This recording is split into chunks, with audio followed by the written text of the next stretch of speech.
99.0 tënk la woon ci xibaaru yéenekaay yi daañu ci dikkaat incha allah na mu gën a yaatoo yegg si na ci studio bi sànq rek démb ci suba si waxtaan nañ ceeg Mamadou Matar Sarr sasoon naa ko mu wër la ndax ñëpp jàppoon ne xëy na da ngaa réer ca Touba am ñu gisoon ne xëy na bernde yi ñoo la fa ba Seydina Omar Ba yegg si nga ak jàmm ci baatu askan wi ñu ngi lay nuyu.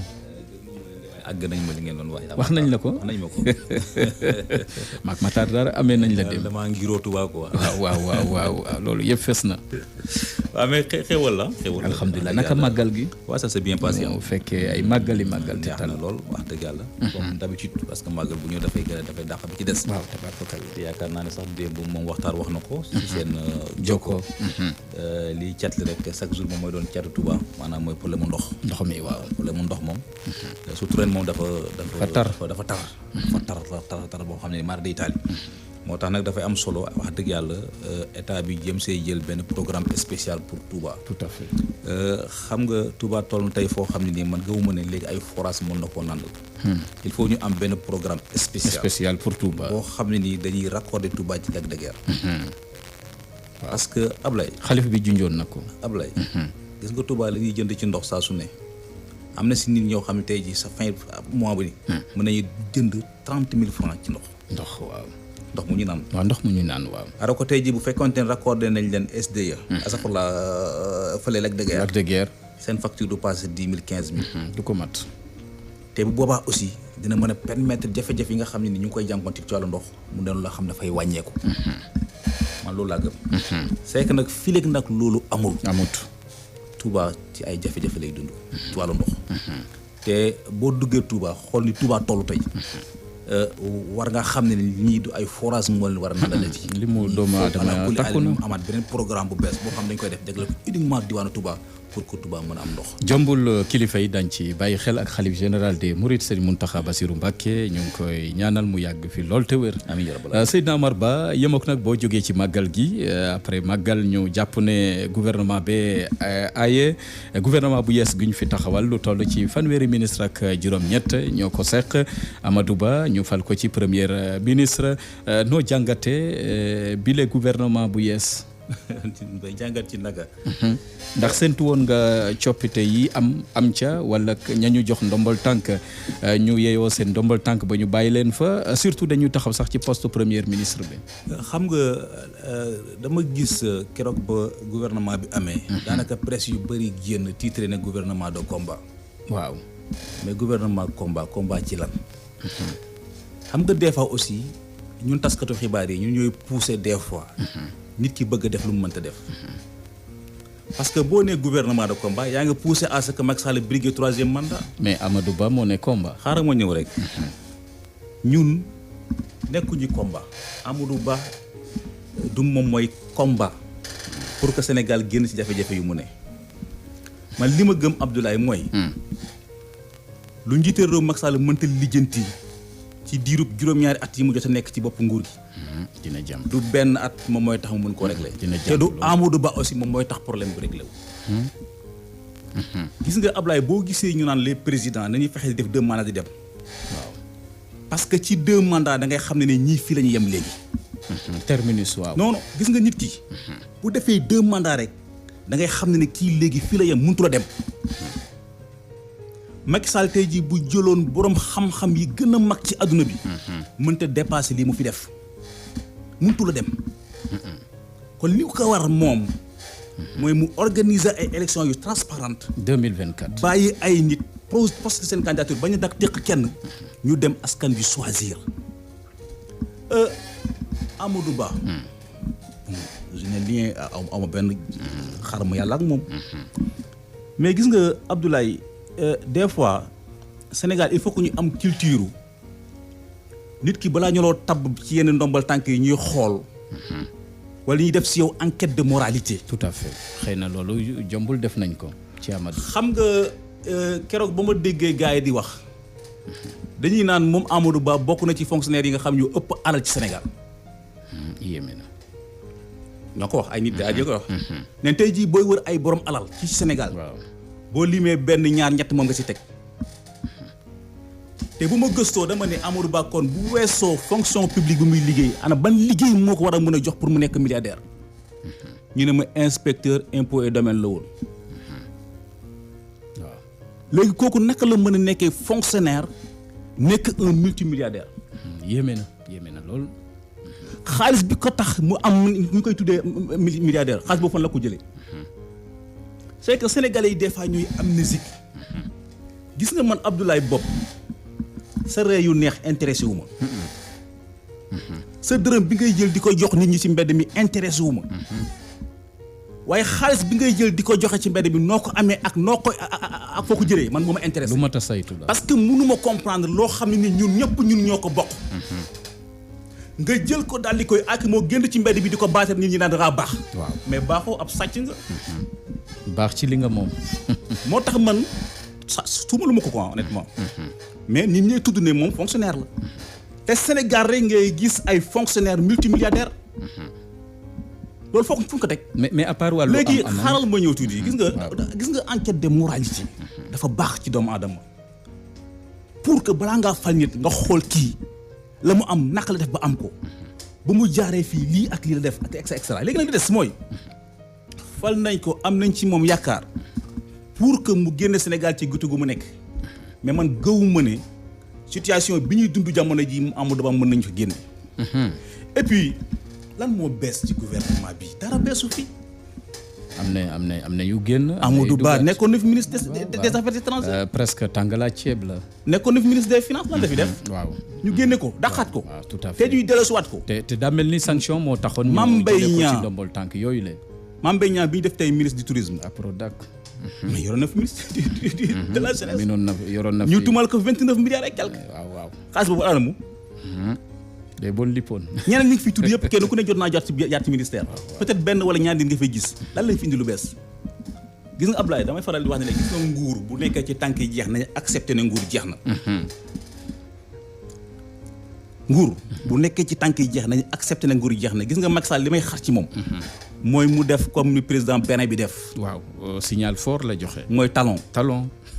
rencontré société civile bi wax leen ne man kat du ma def 3e mandat. parce que du ma mën a bàyyi samay ñi fa jiitu woon. ma du ma gën a yées ñi ma gën a jiitu. te deuxièmement aussi dinaa fexe ba porter combat bi ci yeneen réew yi. pour que su ko defee président yi ñuy def 2e mandat. man loolu laa gëm. mais est-ce que newul ne njiit réew mi day xaar ba waxtu wa jot mu doog a àddu ci 3e mandat waaye wala boog da ngaa jàpp ne waxtu wi la ko mun a leeral est-ce que bu ko leeralee ci waxtu wi le du gàllankooraat tamit doxalinu réew mi. lu muy gàllankoor mu ñeel nguur geeg ku jëkk politique bi. non du ko gàllankoor. l'essentiel li am solo mooy que Sénégal rek ngay gis ñu jëm ci élection ñu naan il faut que président bi ginduñu. mais li constitution bi lijjanti woon na ko yàgg na. bu yàgg. constitution bi lijjanti woon na ko bu yàgg. parce que dañu ne nit ki mënoo am ñaari mandat yu tegaloo. nit la ñu wax xanaa Macky Sall du nit. Ismaïla Madior Fall waxoon na ko fi. mais nit la. kon c'est-à-dire que fu mu toll nii waruñu soon xalaat sax ndax Macky Sall war a nekk candidat war a nekk candidat tey instant bi xam nga ñu doon wax. mooy que Macky Sall mu ngi waajal dem yoonam. mais léegi nag fu mu toll nii dem nañu gëmloo nit ñi léegi Macky Sall war naa mën a nekk candidat. te bu ñu deful ndànk dafay nekk candidat. te bu ñu deful ndànk dafay gagner élection yi. te bu ñu deful ndànk pour que mu gérer Sénégal dafay metti. loolu mooy problème bi. c'est que Abdoulaye c'est que ñun Sénégalais yi ñoo bëgg euphorie. man bu ma déggee gouvernement bi Macky Sall mu ngi taxawal gouvernement tintamarre gi ci am. man je t'assure mais bu ñu def ma ko sax importance parce que gis naa ne. xaaruma ci lu bari. tey gisuma ne. ñuy fal. daañu fi mën a def daañu fi mën a soppi Sénégal ci diir bu gàtt.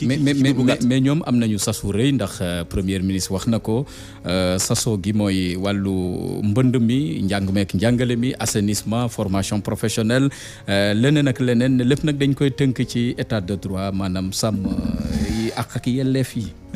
loolu yi tamit googu la déclaration ndax njortu nga ne na discours ba neexee jëf mun caa topp ba saafara mun a am ci jafe-jafe askan wi. inondation mën nga ko saafara ci 1 an. plan décennal yu bari jaar na fi. plan décennal ñaata at la. waaw 10 ans ñaata milliards lañ fi def. waaw ndox ma ca Kër Massar neexut a ŋàcc ak feneen ak feneen. loolu mën nañ ko régler ci 1 an. waaw jàmp na. jàmp na lool. njëgu dudd bii di yokk saa su ne mën nañ ko régler ci 1 an. Alla Dieng wax na ko bu UNACOIS. waaw. yow barki Demba Ndiaye usine ciment yi. usine ciment yi. toog fii daal di andi imposer nguur gi. waaw ne da ngeen di yokk ciment bi par force su ko defee dootuñu dawati. ñu yokk gouvernement bi jël yokk njëgu ciment bi à 74 000. tonnes bi. est-ce que Sénégal am nañu pouvoir d'achat boo xam mën naa jënd loolu. xaluñu ko sax. tabax dina jafe. est-ce que ñoom yaakaar nañ ne ñoom mën nañu lijjanti problème boobu la. c'est que Ablaye il faut que gars yi dox gis nga instant bii nii li ma mën a xamoon mooy que. Sénégal li tax mu mën a dox dëgg-dëgg. Macky Sall fal nañ ko 2011 2012. def na fi fu mu toll lu mu néew 7 ans xaw ma 8 ans. xaw ma 10 ans. xaw ma seen seet ba jàppatuma sax 11 ans. fu mu toll nii nguuram jeex na. la mu mënoon def na ko. léegi li ñuy xaar ci moom mooy mu préparé wu. xool koo xam ne dina ko mën a yóbbu mu nekk mbër candidat am. bàyyi nag ñi nga xam ne war nañoo mën a bokk ci élection yi dem ci élection mu organiser ay élections yu transparentes Sénégalais yi xool ku leen neex ñu fal ko beneen équipe bu bees ñëwaat. kooku bu ñëwee aussi def lu mu mën dem yoonam. Afrique loolu moom moo koy développé la. mais fi mu toll nii gouvernement tey ji boo fi indoon gouvernement mel sax tax mu dem parce que mu fa la yem. nguuram jeex na. léegi nag leneen li may métti lu mooy député yi. député yi ci assemblée. waa coalition Yewwi Askan Wi bett nañ ma lool. ndax lan. li tax ñu bett ma mooy keroog ba ñuy def élection yi pour fal le président. dama gis waa Wallu am candidat. ñoom waa Yewwi Askan Wi am ñaari candidat ci seen biir Barthélémy Dias Ahmed Aïdara waaw. waaye yow ngay xëccoo. yow ñi ngay xëccool am benn candidat te ñoom ñoo la ëpp majorité. yéen ñi nga xam ne amu leen majorité ngeen di xëccoo. doon ñaar ba ñett est-ce que foofu majorité mën na fa am. mënta ne. gis nga li ñu def keroog assemblée nationale dafa am lu ma jàngal. mooy que ñun on a affaire avec des gens yoo xam ne ni dara ñor leen lu mooy pouvoir. teel na di. non c'est sûr.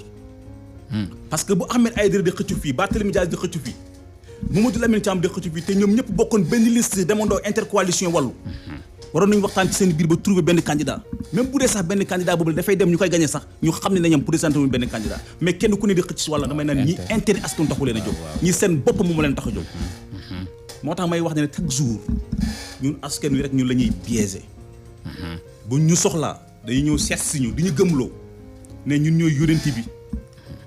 ñun ñooy lii ba ñu wóolu leen fal leen mais ci seen pratique rek ci nga leen di fay. ci nga leen di mais ñi askan wi amoon nañu yaakaar ci ñoom xëy nañu indi rupture indi doxalin bu bees. du ñuy de. du waaye non du ñi nekk assemblée nationale. du ñii ñoom ñoo fi indi rupture. te nañ dem ba ci kanam. vous allez voir. kon kon jéego yi ñu defagum. dalagul xel li ñuy def. nit ku bëgg indi rupture. nit koo xam ne liggéey askan moom moo la tax a jóg doo doxale nii. te buñ demee ci kanam di nga ci xam dara. gis nga bu yàggee bu jaab yàggee. nga war feeñ. mais kan moo ñuy jiite. Sénégal. ndax xam naa ne bu fekkee ne nguur gi am na gàllankoor ñañu yaakaar ne xëy na mun nañoo relever défi wutu fii li fi ne bu ñu tàmbalee daanaka seen doxalin tàmbalee sooxe. xam nga dina yéeme lool. xam nga lépp nag ci ñun la rek ñun population bi. askan wi moo mënul tànneef. non c'est que ñun askan wi ñun ñoo bàyyi ba politiciens yi yàpp ñu yeew ñu buum ci baat dañu rëddal yoon wi ñuy jaar loolu rek moo ma ci métti. mais am na yenn réew yi. ab homme politique wala un politicien amul sañ-sañ sax def ko parce que boo ko defee doo yendal mais c'est dommage que ñun Sénégal dañuy seetaan politiciens yi ñuy def lu la neex ci suñu kaw ndodd. il faut mentalité ñuy toog di leen gëmm di toxlu ñuy dund ay jafe-jafe ci wàllu inondation ñuy toog naan yàlla baax na. ñuy dund njëgu dund bi ñuy toog naan yàlla baax na. walla amul solo. xam nga mënuma comprendre ci jamono ji nga xam ne Sénégal mu ngi dund mu ngi jooy njëgu dund bi.